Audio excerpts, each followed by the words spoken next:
5 जुलाई 2017 प्रयागराज के गांव में खेत के पास कुछ लोग गुजर रहे थे। तभी वो देखते हैं कि एक लड़की उल्टा जमीन में गिरी हुई है। वो लोग जैसे ही उसके पास जाते हैं तो पता चलता है कि वो लड़की नहीं बल्कि एक लाश है। वो लोग सबसे पहले पुलिस को इन्फॉर्म करते हैं। Police on the spot location पे आती है। वो जैसे ही उस लड़की को सीधा करती है तो पता चलता है कि उस लड़की के सर के बीचों बीच किसी ने गोली मार दी है। पुलिस उस लड़की की फोटो खींच के पूरे गाँव में सर्कुलेट करती है, लेकिन कोई भी पहचानता नहीं, जिससे पुलिस को साफ ये चीज समझ में आ जाती है कि ये लड़की कहीं और की है, लेकिन उसे किसी ने मार करके यहाँ फेंक दिया। पुलिस आजू बाजू के सभी थानों में उस लड़की की फुटेज भेजती है और कहती है अगर कोई भी इंफॉर्मेशन मिले तो वो उन्हें कॉन्ट्रैक्ट करे। जिसके बाद उस बॉडी को पोस्टमार्टम यानी कि ऑटोप्सी के लिए भेज दिया जाता है। जैसे ही कुछ टाइम के बाद पोस्टमार्टम की रिपोर्ट आती है तो पुलिस शॉक हो जाती है। पुलिस को ये पता चलता है कि इस लड़की को मारने से पहले लगभग 3 लोगों ने इसके साथ दुष्कर्म किया था, जिसके बाद इसे मारा गया और यहाँ पर फेंक दिया गया। देखते ही देखते लगभग 1 से 1.5 हफ्ता बीत चुका था। इस लड़की की कोई भी इंफॉर्मेशन पुलिस के पास नहीं आई थी, जिसकी वजह से पुलिस इस लड़की की बॉडी का अंतिम संस्कार कर देती है और इसकी फोटो को सोशल मीडिया में डाल देती है। तभी पुलिस को एक लड़का कांटेक्ट करता है और ये कहता है कि वो इस लड़की की फेसबुक प्रोफाइल को जानता है। पुलिस को उस लड़की की फेसबुक प्रोफाइल से पता चलता है कि उसका नाम हीना है और उसी फेसबुक प्रोफाइल से पुलिस हीना का एड्रेस निकालती है, जो कि प्रयागराज मीरापुर का था। पुलिस उसके घर जाती है और उसकी माँ से मिलती है। जैसे ही उसकी माँ को बताया जाता है कि उनकी बेटी की डेथ हो चुकी है तो उसकी माँ बिल्कुल भी शॉक नहीं होती और ये कहती है कि जो कर्म उसने किए थे उसे उसकी सजा मिल गई। वो ना ही अपनी बेटी की कोई FIR करना चाहती थी और ना ही उससे कोई रिश्ता रखना चाहती थी। वो ये भी बताती है कि हीना के पिता कुछ साल पहले एक्सपायर हो गए थे और हीना कई साल से प्रयागराज सिविल लाइन के बार में जॉब करती है और उसी के साथ साथ उसे शराब की भी बहुत ज्यादा लत लगी हुई थी। जिसके बाद पुलिस बिना देरी करे सबसे पहले प्रयागराज सिविल लाइन बार पहुंचते हैं। जिसके बाद पुलिस वहां पर से हीना की सारी इंफॉर्मेशन निकालती है तो पता चलता है कि जो हीना है वो काफी ज्यादा शराब पीती थी। वो अमीर लड़कों को फंसाती थी, उनके साथ घूमती थी और उन्हीं के पैसों से शराब भी पिया करती थी। जिसके बाद पुलिस को हीना का नंबर मिलता है। सबसे पहले वो नंबर की CDR निकालते हैं तो पता चलता है कि 4 तारीख को हीना ने एक लड़के से बात किया था जिसका नाम था अदनान खान और जस्ट उसके दूसरे दिन 5 तारीख को पुलिस को हीना की बॉडी उस खेत में मिली। जिसके बाद पुलिस अदनान खान के नंबर से उसकी लोकेशन निकालती है और सबसे पहले उसके घर पहुंचती है। जैसे ही पुलिस अदनान के घर जाती है तो पता चलता है कि अदनान तो 4 तारीख से ही अपने 2 दोस्त जिसका नाम विक्की और खालिद था उनके साथ गायब है। और इसी बीच में अदनान के घर वाले ये भी बताते हैं कि 2015 में अदनान ने हीना के साथ कोर्ट मैरिज करी थी और ये दोनों की मैरिज को इनके घर वालों ने एक्सेप्ट नहीं किया था, जिसकी वजह से ये दोनों अलग रहते थे।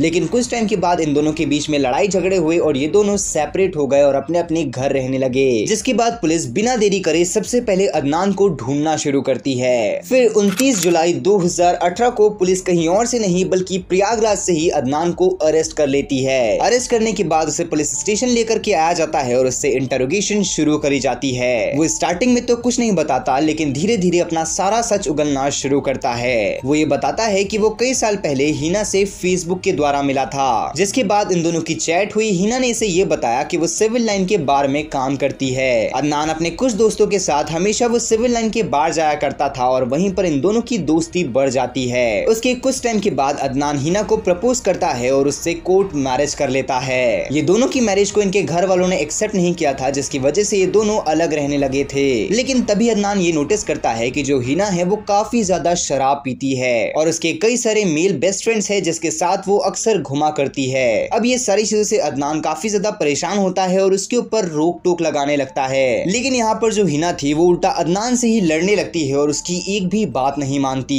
अब अदनान को भी ये चीज साफ साफ समझ में आने लग गई थी कि जो हीना है वो कहीं पर से भी उसके लायक नहीं है। जिसके बाद ये दोनों का झगड़ा होता है और ये दोनों अपने अपने घर रहने लगते हैं। तभी जो अदनान के घर वाले रहते हैं वो अदनान के लिए एक लड़की ढूंढते हैं और उसके साथ उसकी शादी करवा देते हैं। अब ये सब चीजों के बारे में हीना को बिल्कुल भी पता नहीं था। तभी एक दिन हीना को अचानक से उसके दोस्त ने ये सब चीजों के बारे में बता दिया। जिसके बाद हीना ने अदनान से बात करी और उसे ये बताया कि वो उसके बच्चे की माँ बनने वाली है और अगर उसने उसकी दूसरी पत्नी को नहीं छोड़ा तो वो उसके ऊपर केस कर देगी और उसे जेल करवा देगी। अब इसी चीज से जो अदनान रहता है वो काफी ज्यादा डर जाता है। जिसके बाद 4 जुलाई 2017 अदनान अपने 2 दोस्तों के साथ मिलकर के एक प्लान बनाता है। वो उस रात हीना को एक हाईवे पे मिलने के लिए बुलाता है। वो तीनों अपनी गाड़ी को हाईवे के पास लेकर के आते हैं। हीना उनकी गाड़ी में बैठती है और वो सीधा एक ढाबे चले जाते हैं। ढाबे में जाने के बाद वो खाना खाते हैं और काफी ज्यादा शराब पी लेते हैं, जिसके बाद वो फिर से हिना को अपनी गाड़ी में बैठाते हैं और वो तीनों मिल करके उसके साथ गलत काम करना शुरू करते हैं। कई घंटे ये सब चीजें करने के बाद वो हिना को एक सुनसान जगह पे लेकर के जाते हैं। वो बिना देरी करे हिना को गोली मारते हैं और उसे खेत में फेंक देते हैं। लेकिन यहाँ पर सबसे अजीब बात यह है कि अदनान, जो खुद हिना का पति था, उसने अपने दो दोस्तों के साथ मिलकर के ये सब चीजें करी। नाम हालांकि अब ये जो तीनों लोग हैं यानी कि अदनान, विक्की और खालिद, ये तीनों सलाखों के पीछे है। लेकिन आपको क्या लगता है कि इस पूरी घटना में सबसे बड़ी गलती किसकी थी? आप अपनी ओपिनियन कमेंट बॉक्स में जरूर बताइएगा।